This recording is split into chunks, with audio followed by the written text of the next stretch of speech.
Rakkoo namoonni baay'een itti rakkatan akkasumas immoo karaa keessaa namoonni baay'een gaaffii isaan nu gaafatan keessaa inni tokko rakkoo dhukkubbii koomee yookiin dhukkubbii tarakasiiti. Baay'een keessan tarii dhukkubbii koomee yookiin immoo dhukkubbii tarakasii kanaaf saaxilamtaniitu ta'uu danda'a.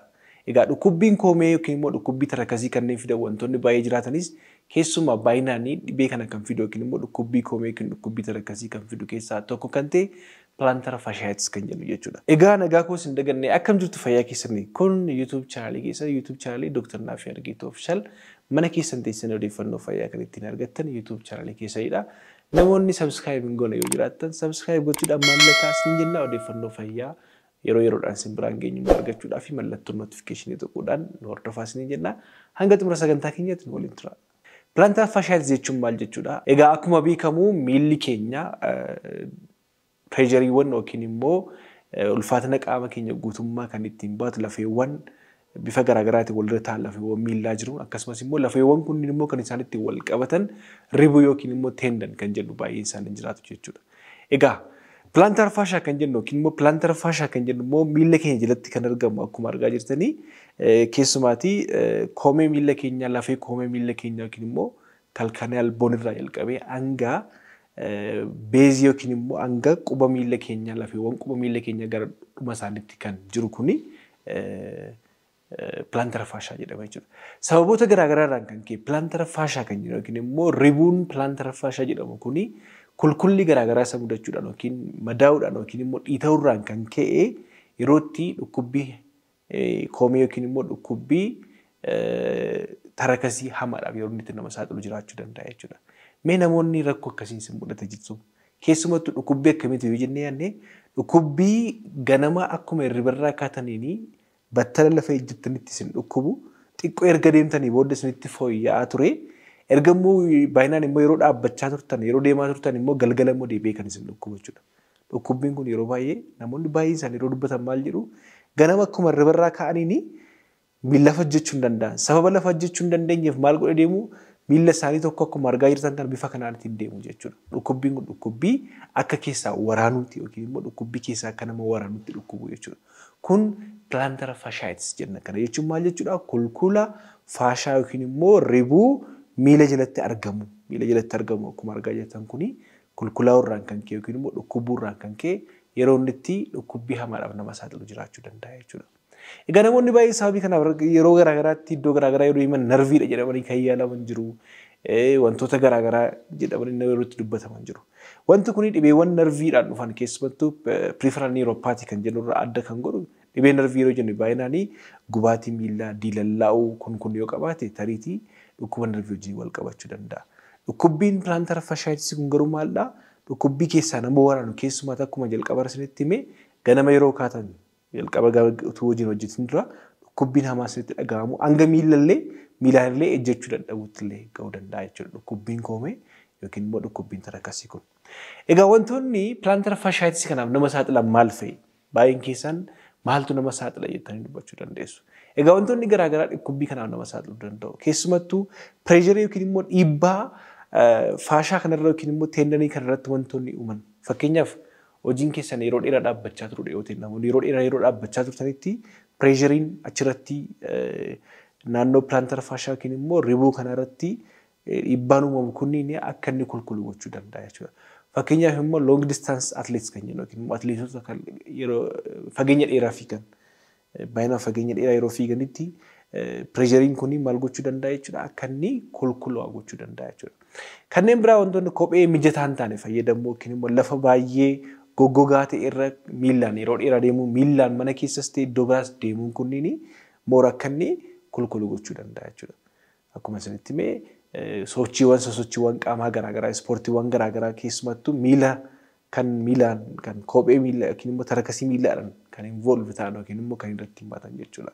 Kunniin maaliif nama saaxiluu danda'u jechuudha. Dhukkubbii koomee yookiin immoo plantar fasciitis kan jennu kanaaf nama saaxiluu danda'a jechuudha. Egaa akkuma isinitti himedha. Kopheewwan goggogaa fakkeenyaaf kopheewwan keessumaatii kopheewwan akka flat ta'an yookiin immoo flexible ta'an kaa'atanii karaa dheeraa deemuu mataan isaallee rakkoo kanaaf nama saaxiluu danda'a. Kopheewwan goggogaa ta'an kan miila keenyaaf mijataa hin taane illee rakkoo kanaaf nama saaxiluu danda'a jechuudha. Egaa pilaantara faashaayitiin kuni mallattoowwan jalqaba irratti kaafne kanneen mallattoon isaa maali kan jedhu isinitti himera. Mallattoon kuni dhukkubbii koomee jalaa yookiin immoo dhukkubbii tarakasii keessaa nama waraanu even hanga sadarkaa gulubii jilbaatti gulubii miillaatti illee namatti dhaga'amutti irra yeroo inni itti ga'u jiraachuu danda'a jechuudha. Dhukkubbiin isaa kun keessa ba'ee hanga gulubii kanaatti illee namatti dhaga'amuu danda'a jechuudha. Egaa kana ergaa sabni booddee kan biraan immoo wantoonni kanaaf nama saaxiluu danda'an jenne ulfaatinni qaamaa garmalee ulfaatinni qaamaa ol ka'an illee haalli miila keenya illee kanaaf illee nama saaxiluu danda'a jechuudha. Ganama dhukkubbii akkuma isin jedhe dhukkubbii akkuma ribarraa kaataniis baay'ee sin dhukkubu erga deemtanii booddee immoo xiqqoo hin qannasa irrataa deema yookiin sin dhiisaa deemee galgala yeroo galtan sin dhukkubuu danda'a yookiin ganama yeroo ribarraa kaatan immoo sin dhukkubuu danda'a jechuudha. Egaa waa'ee kana ergaa sabni booddee waa'ee pilaantara faashaayitii ergaa sabni booddee maal gochuu qabdu maaltu jira yaaliin immoo yaalii akkamii kennama kan jedhu immoo yoo ilaalle jechuudha. Egaa yaaliin isaa mana keessan keessatti gara mana yaalaa dhufin dura mana keessan keessatti maal gochuu qabdu?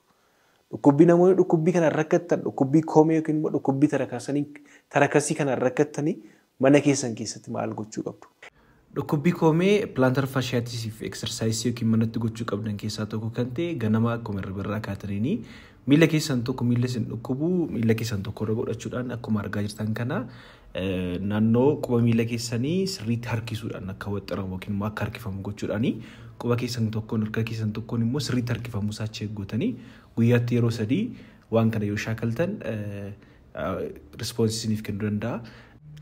Inni dabalataa hojii hojjettanii akkuma mana galtanii yeroo boqonnaa fudhattanittis immoo haayilaandii keessatti bishaan qabbanaa'aa firiijii keessa gochuudhaani miila keessanii akkuma argaa jirtan kana lafa keessanii miila keessaniin irra deemsisu. Akkuma kanaan torban 2 erga shaakaltanii booda sadarkaatti faashaa kana jabeessuudhaaf kan gargaaran eksersaayisonni garaagaraa jiru. Fooxaa bifa kanaatiin bakka seentimeetira 5 hanga 5 kan ta'u dachaaftanii miila keessaniin akkuma argaa jirtan kana shaakala kana gochuun danda'ama jechuudha. Quba keessaniin lafa rukutumaa pireejirii gochuudhaani bifa kanaan shaakaluun ni danda'ama. Shaakala kana yeroo gootanittis immoo isteeppii kana erga fixanii booda yeroo biraa immoo akkuma amma argaa jirtan kanaan shaakala yookiin immoo sochii gochuudhaani dhukkubbii tarakasii fooyyee argachuu ni danda'ama jechuudha. Shaakala kanneen irra deddeebi'uudhaan luka tokkoon erga gootanii booda luka kan biraanis immoo gochuu ni danda'ama. Kunis faashaa koomee jalaa jabeessuudhaani dhukkubbii isaa salphisatti gahee ni taphata jechuudha. Egaa dhukkubbiin isaa hammaachaa yoo deeme qorichoonni garaagaraa bifa ilmeedhaan kan waraanaman kan naannoo tarakasii sanarra yookiin immoo faashaa sanarra waraanaman ni jiraatu. Dabalataan yaaliiwwan kan biraa kanneen akka PRP akkasumas immoo yaalii baqaqsanii yaaluu kennamuu danda'a. Yaaliin mana yaalaatti kennamu gaa wantoonni baay'een isaanii kennamu. Qorichaan bifoota qorichaatiin qorichoonni kennaman dhukkubbii kana fooyyessuudhaaf kennaman jiru. Dabalataan immoo cortisone injection kan jennu yookiin immoo injection yookiin immoo marfeen naannoo ribuu kanarra marfee waraaname dhukkubbiin kun illee akka inni hir'isu gochuu danda'a. Qorannoowwan garaagaraa immoo advaansed yommuu isaan ta'an kanneen akka PRP kan jennu. Dabalataan immoo baay'ee hamaa ta'ee dhufee ammallee furmaata tokko hin arganne waggaa tokko waggaa 2 oliyyoo sirra ture ta'e immoo hanga sadarkaa yaalii baqaqsanii yaaluutti illee gahuu danda'a jechuudha. Kanaaf gabaabaadhumatti namoonni dhukkubbii kanaan saaxilamtan yookiin immoo dhukkubbiin kun isin rakkisu yoo jiraate mana keessan keessatti akkuma jalqaba jenne sochiiwwan qaamaa yookiin immoo eksersaayisiiwwan kanneen isinitti kana gochuun baay'ee barbaachisaadha. Kophee mijataa ta'e kophee isiniif mijataa ta'e fayyadamuu. Miilaan amma danda'ametti miilaan deemuu dhiisuu. Siliipparii kana fa'aa fayyadamtanii yookiin siliipparii wantoota filaatti ta'an kanneen lafa gogaarra fa'aa deemuu dhiisuu. Yeroodhaaf boqonnaa fudhachuu. Dabalataan immoo hiilpaad kan jennu jira. Kanneen bifa sooliitiin kophee jala galanii uffataman madaala isaa eeguudhaaf yookiin immoo akka dhukkubni pireejirii naannoo pilaantara faashaa jedhamu kanarratti irratti ta'u hir'isuudhaaf akkuma suuraa irratti argaa jirtan kuni namoonni baay'een isaanii namoota baay'eedhaaf ajajaan illee fichiifneerra namoonni baay'een isaanii fayyadamaa jiru. Hiilpaadii kana illee fayyadamuu dandeessu. Mana yaalatanii faarmaasii argachuu dandeessu. Dabalataan immoo namoonni ajajachuu barbaadan yoo jiraatan baay'inaan isiniif fichiisuu danda'e jechuudha.